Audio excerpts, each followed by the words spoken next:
Chief James Ahnassay with Dene Tha First Nation. Mm-hmm. So when you heard that the Edmonton City Centre Airport was going to be closed, what was your reaction?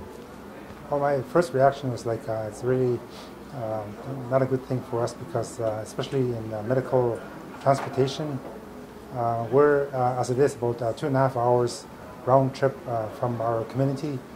If an event happens, the ambulance have to respond from here, go out to, say, for example, Châté, and then there's some prep time, and by the time they come back here, it's 2.5 hours to 3 hours. And if the municipal airport shuts down, that means that additional added time going to the international airport. And when a person is critically ill, or if there's an accident, whether it's in one of the communities or out in the old patch, you need to take people as quickly as you can, injured people or person, to the hospital, right? So in that sense, it's a critical concern for us. Is there anything that you'd like to say to the people of Edmonton about this concern? Well, I think things that need to be taken into consideration is not only high level in the surrounding region, but also a lot of northern communities that do a lot of business in the city, because it's, after all, it is a capital city of Alberta. And even for us, like if we were to have a meeting with the government, or whether it's federal or provincial, or with industry, the added, I guess, logistics of going to the international airport, back to Edmonton, then back to the international airport, is very inconvenient, and it would be very beneficial, I believe, to the city of Edmonton, especially if they keep the municipal airport widely open in terms of not limiting the amount of passenger aircraft to come to the city center airport, but rather to keep it open so that what used to be called a time air, or even at one time it was a 737 flew into high level, but because of the limitations that have been added on to the kind of aircraft and number of passengers that were going to the city center, became an issue over the years, and to the point where present day I believe there was only 8 or 9 seater aircraft are allowed to come to the city, and that is not the kind of service that is required by a lot of businesses, and also for medical services at this time. And I understand with those small aircraft that with that limitation you cannot get an aircraft that has a washroom in it, so I would presume that the elders and young families would probably not choose to fly on those aircraft. Absolutely, and that's the main complaint that we have, is that they prefer to be on the ground right now, even though, like for regular medical appointments, in some cases, like elders, we prefer them to fly, but if there's no washroom facilities, then it becomes a problem for them, because sometimes they have medical conditions requiring quick access to the bathroom. So the preference right now is to go by ground transportation. But in the case of emergency, of course, they still have to go by aeromedical type transportation. But like I said, even that's going to become a problem if it goes into the international airport instead.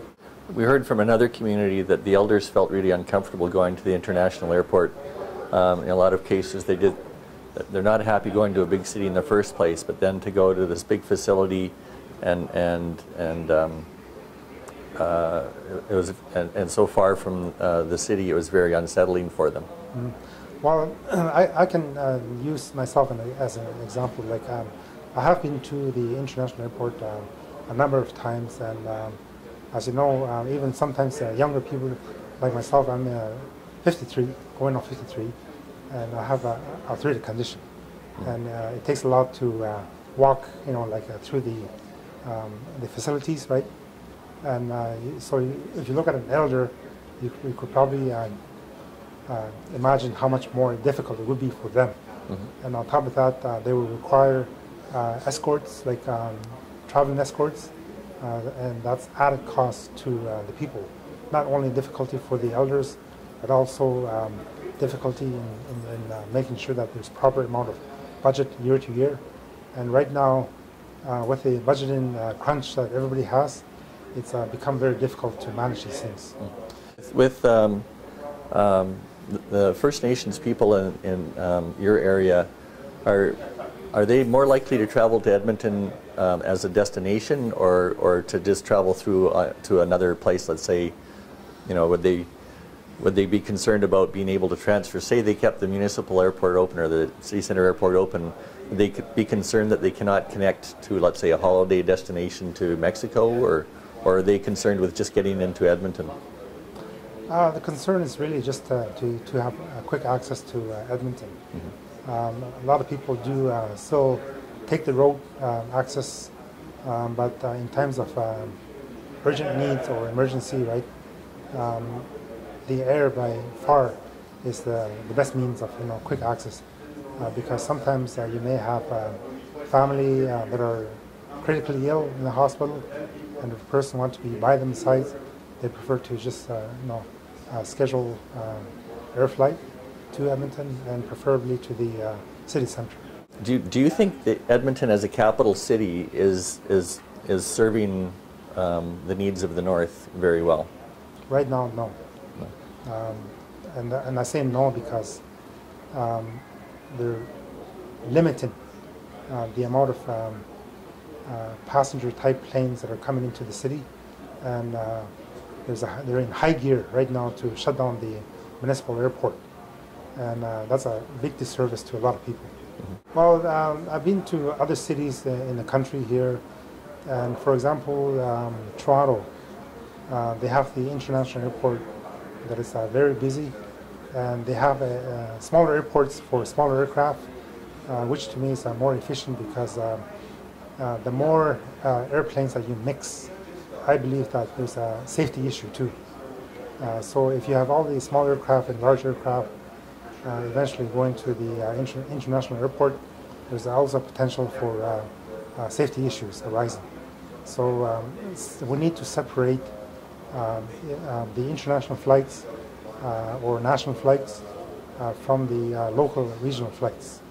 And pretty well any large centers that they have, I noticed that right across Canada, they have 2 airports, or even sometimes several smaller airports to service those needs.